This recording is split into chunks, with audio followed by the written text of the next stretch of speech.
સહજાનંદ સ્વામી મહારાજની જય, હરિપ્રસાદ સ્વામી મહારાજની જય, આત્મીય સમાજની જય જય જય, દાસના દાસ થવાની જય જય જય.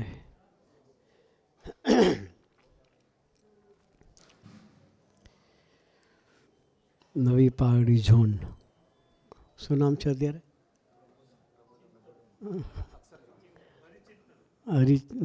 પ્રદેશ નામ હરિચિંતન, ઝોન અક્ષર ઝોન.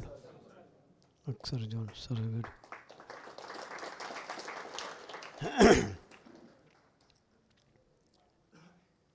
જીલભાઈ હશે છે.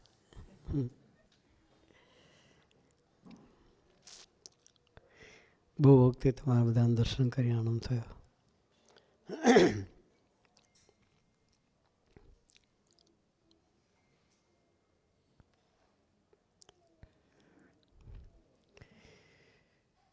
સ્વાઈની વાતમાં એક વાત છે.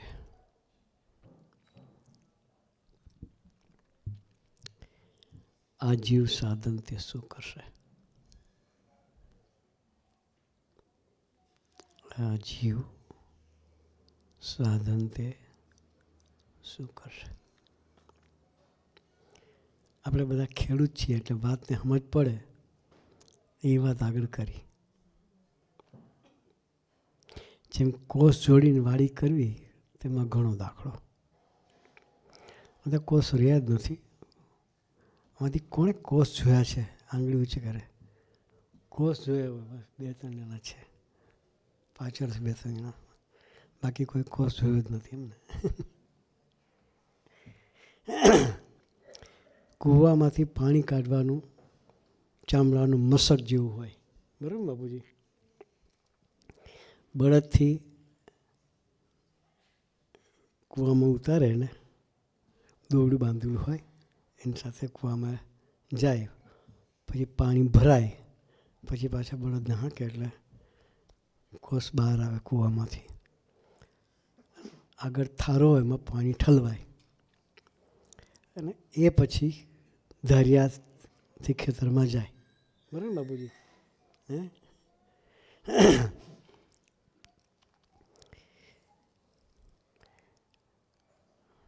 જેમ ડબલે તળાવ ઉલેચવા જેવી વાત છે. કેવી?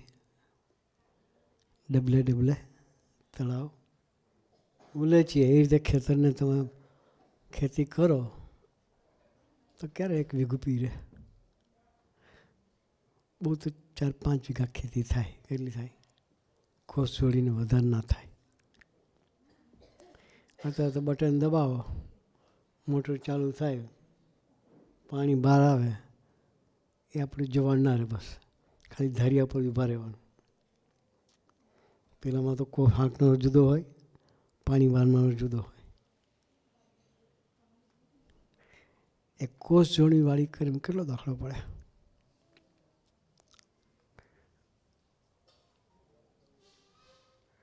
અને એ બધું કર્યું હોય અને અનાજ તૈયાર થયું હોય અને સાચવવું પડે. પંખી ખાય, ઢોર ખાય, ચોર લઈ જાય. ના સાચવે તો આપણા હાથમાં કાંઈ રહે નહીં. અઘરું છે ટૂંકમાં. કોષ જોડીને વાડી કરવી અઘરી છે. પણ વરસાદ પડે તો ગામોના ગામ લીલાછમ થઈ જાય. થાય કે ના થાય? લાખો એકર જગ્યા હોય તો પલળી જાય.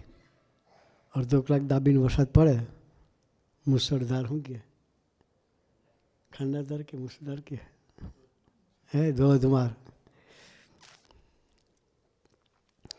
ધોધમાર વરસાદ પડી જાય તો અડધો કલાકમાં લાખો એકર જગ્યા પલાળી નાખે. એમ ભગવાનની કૃપા થાય. વરસાદ એ ભગવાનની કૃપા છે. શું છે? કોષ જોડીને વાડી કરવી આપણી મહેનત છે. મહેનતથી કાંઈ ના થાય. સાધન છે, તપસ્યા છે, ધ્યાન છે, બધા સાધન છે. સાધન માત્ર કોષ જોડીને વાડી કરવા જેવા છે. આપણને તપસ્યા કરવાની કહેતો આમાંથી કેટલા જણા કરીએ ગયા? આજે મને એમ થાય ન થાય. હો, 11 કરવી હોય તો કેટલા જણા 11 કરે છે? હા, 30% છે ખરા. ધન્યવાદ. પણ 11 ફરાળ ન મળે તો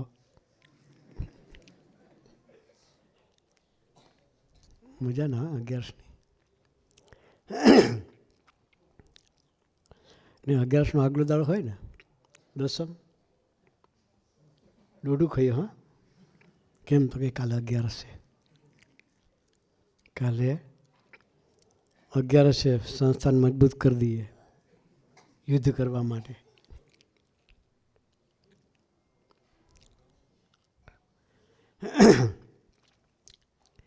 પછી 11 પૂરી થાય. 11 ફરાળ તો જોઈ જ પાછું, નહીં કે ચાલે ફરાળ વગર? ના ચાલે. 11 રસ ન ખાઈએ તો 11 થાય નહીં. કેવું?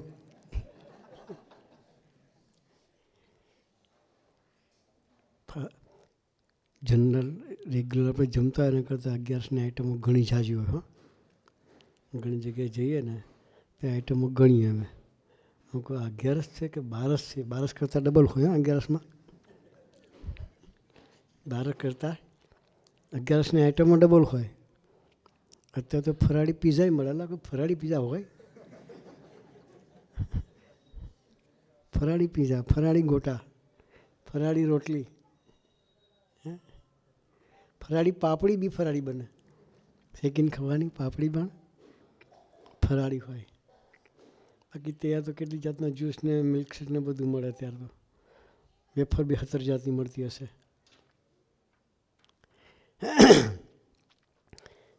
એટલે 11 રસવાળી 11 કરીએ આપણે. કેવી કરીએ? 11 રસવાળી 11 કરીએ. ને કર્યા પછી 12 દાડે 12 બમણી થાય. હા, કેમ તો કે કાલે ઉપવાસ હતો. એટલે ભાઈ હું ઉપવાસમાં બાકી રાખ્યું? ખાવા કરતાં ડબલ તો ખાધું છે. તો એ 12 દાડે તમે સવારના પમાં પારણા હોધો. એટલે કહેવત છે, દસમ દોઢી, 12 બમણી અને ફરાળ ફાયદાનું. એવી આપણી તપસ્યા. એટલે આપણાથી તપ બી થાય નહીં.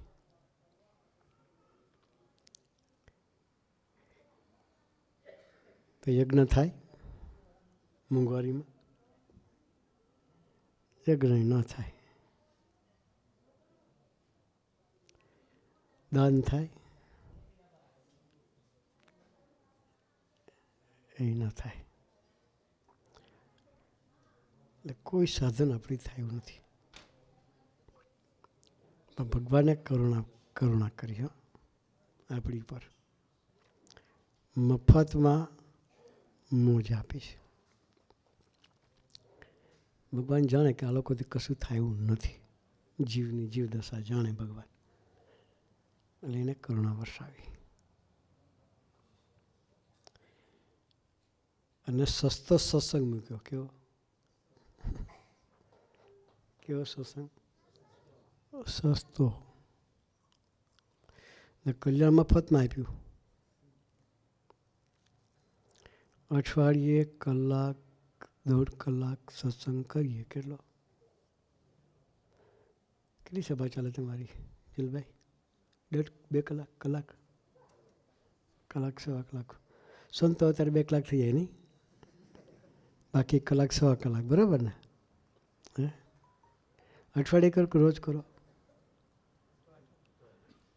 કાર્ય કરતા હોય ને કદાચ બીજી સભા ભરવા જતા હોય વસ્તુ, પણ ગામમાં તો અઠવાડિયે જ થતી હોય. બરાબર ને ગુલશન કાકા?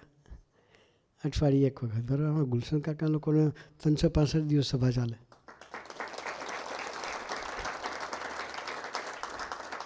એ અઠવાડિયામાં 10-12 સભા કરતા હશે નહીં? એ દોડે છે તો આપણને આનંદ છે. મંડળને જાગૃત રાખ્યું હોય તો ગુલશન કાકા અને હિતેશભાઈ ને બધા અમારા હસુ કાકા ને બધા છે. આપણે એના જેવા થવું છે.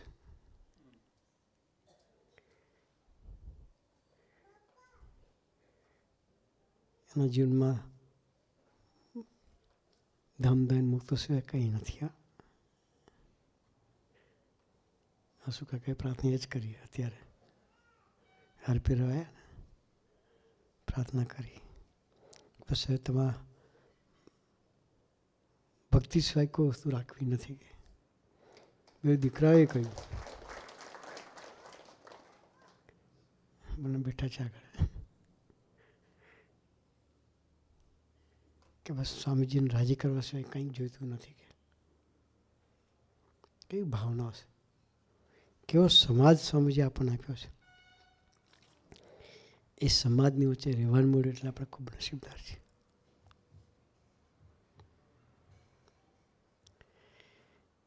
આપણી વાત ચાલતી હતી, ખોટી વ્રત, ખોટી દાન, ખોટી યજ્ઞ કરીને ભગવાનને સાધુને પામવા હતા. જે કર્યા પછી ભગવાનને પામવાના હતા એ મફતમાં પણ મળ્યા. ખોટી તપ કરીને બીજી વાત છે. પેલી વાતમાં લખ્યું, આ સાધન, આ જીવ સાધન તો શું કરશે. બીજી વાત છે ખોટી તપ કરીને, ખોટી વ્રત કરીને, ખોટી દાન કરીને. ખોટી એટલે કરોડ, એક નહીં. એક યજ્ઞ થાય નહીં આપણાથી. કરોડ ગુણું દાન એ બી ના થાય. ખોટી વ્રત કરીને, ખોટી દાન કરીને, ખોટી યજ્ઞ કરીને જે ભગવાનને સાધુને પામવા હતા તે આજે આપણને મળી રહ્યા છે. સ્વાઈની વાતમાં બધી વસ્તુ આપણને આપી દીધી છે. એટલે આપણે નસીબદાર છીએ. સુરત સ્વામી સવારની પૂજાની ગોષ્ઠીની વાત કરતા હતા. સ્વામીજી કે તમને યાત્રા કરવાનું મન થાય ને, યાત્રા કરવાનું મન થાય તો હિમાલયની ગોદમાં જવાની કાંઈ જરૂરિયાત નથી. અહીંયા વાત કરતા. આ બધા તીર્થ બેઠા છે. શું બેઠા છે? ભગવાનનો, પ્રગટ ભગવાનનો જેનો સંબંધ થાય એ તીર્થ કહેવાય.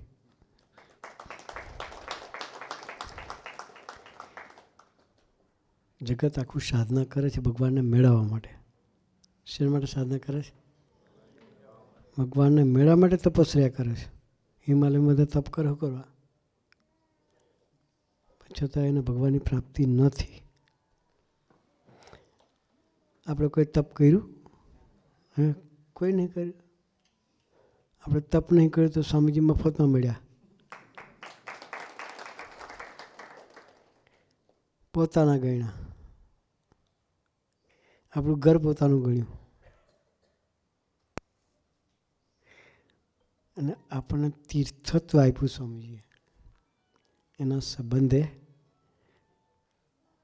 આપણે એમના દીકરા થયા એટલે આપણે બધા તીર્થ સમાન થઈ ગયા. એટલે સ્વામીજી સવારની ગોષ્ઠીમાં કહેતા હતા, તમને યાત્રા કરવાનું મન થાય તો હરિભગતને ઘેર જજો. એટલે આજે સુરત સ્વામીનું તીર્થ કરવા લાયા છે. અમારી યાત્રા ચાલે છે આજે. ભક્તોના દર્શન બી એક યાત્રા છે. આવો સરસનો સમાજ, જાગૃત સમાજ, પોતાનું જ કરી લેવાની ભાવનાવાળો સમાજ, એકબીજાના દાસના દાસ થઈ જીવવાની ભાવનાવાળો સમાજ. એને તીર્થ ન કહેવાય તો શું કહેવાય? એટલે આવા તીર્થોની વચ્ચે આપણને બેસવા મળ્યું છે. એનો મહિમા સમજીને સેવા ભક્તિ કરવાની.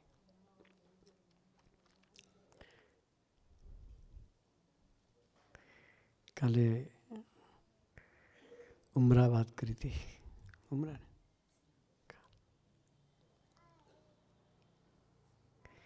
ભેગા રહીને મહિમા સમજવો એ 5મી ઘાટી છે. કઈ ઘાટી ભેગાર મહિમાને સમજાયો. કારણ કે ભેગાની અંદર સ્વભાવ પ્રકૃતિ દેખાય.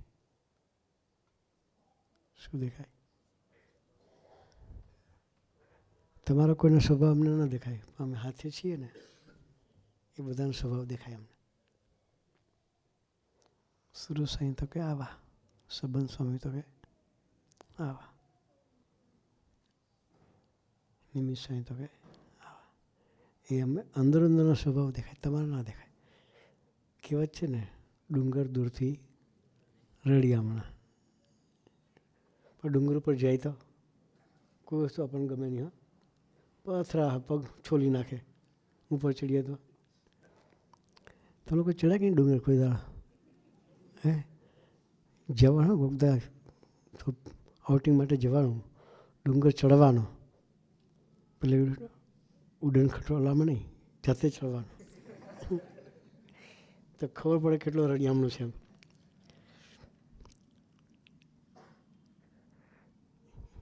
એટલે કહેવત છે કે દૂરથી ડુંગર બહુ સારા લાગે, પણ નજીક આવે ત્યારે એનો મહિમા ઘટી જાય.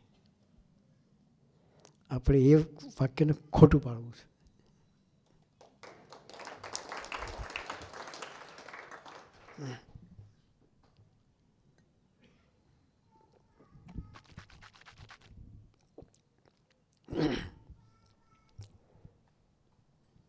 ભેગારેની એવો મહિમા સમજવો છે. એકબીજાની સેવા લૂંટી લેવી છે. આપણા વડીલો છે ને એ ધંધો કરે છે. ગુલશનભાઈ નૈનેશભાઈ ને બધા છે.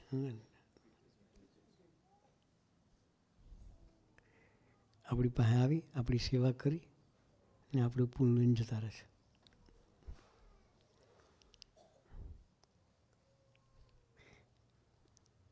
આપણે એમનો મહિમા ગઈ, એના ગુણાણું ગઈ ને પુન પાછું લઈ લેવાનું. એનો મહિમા સમજવાનો. આપણે ઘેર આવે મહિમા સમજીને સેવા ભક્તિ કરી લેવાની. એ આપણે ઘેર આવે છે સ્વામીમાં ડૂબાડવા માટે. શેમાં આવે છે? સ્વામીજીમાં ડૂબાડવા માટે આવે છે. એ એની ભક્તિ કરે છે. આપણે એમની ભક્તિ કરી મહિમા સમજી અને સેવા ભક્તિ કરી લેવી છે. તો આવા સરસ મહિમાથી જીવી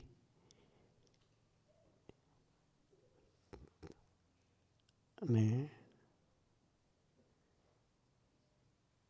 આપણો સંબંધ બાંધવો છે. એની વાતમાં વાત છે. એવો મહિમા સમજવાનું કારણ તો એવા ભગવતીનો પ્રસંગ છે. એ વગર એવો મહિમા સમજાતો નથી. તો મહારાજે સ્વામીજી આપણી પર કરુણા કરી ને સુરત સ્વામી એવા ભગવતી સંત આપ્યા છે. આપણે ભરથાણા જઈએ તો આપણી કેવી સેવા કરે. 3 નંબરની ચા બનાવીને જાતે બનાવ્યા. 3 નંબરની ચા જાતે બનાવે, નાસ્તાની ડીશ જાતે તૈયાર કરે, માથે ઉભાડીને જમાડે. એના મહિમા છે. મહિમાથી સેવા ભક્તિ કરશે. એવો મહિમા આપણે સમજવો છે તો ભગવતીનો પ્રસંગ વગર થાય નહીં. એવા મહિમામાં રહેનારા ભગવતી આપણને મળ્યા છે તો એની સાથેની ખરેખર દોસ્તી કરી લઈએ. આપણી પર અધિકાર કરે એવો સંબંધ બાંધી લઈએ. એવો સંબંધ બાંધી અને આપણી યાત્રા નિરંતર સ્વામીજી તરફ ચલાવતા રહીએ. એ ચલાવવા માટે ગુરુએ આપણને સૌને ખૂબ ખૂબ ખૂબ બળબુદ્ધિની શક્તિ આપે. એ જ પ્રાર્થના સહજાનંદ સ્વામી મહારાજ.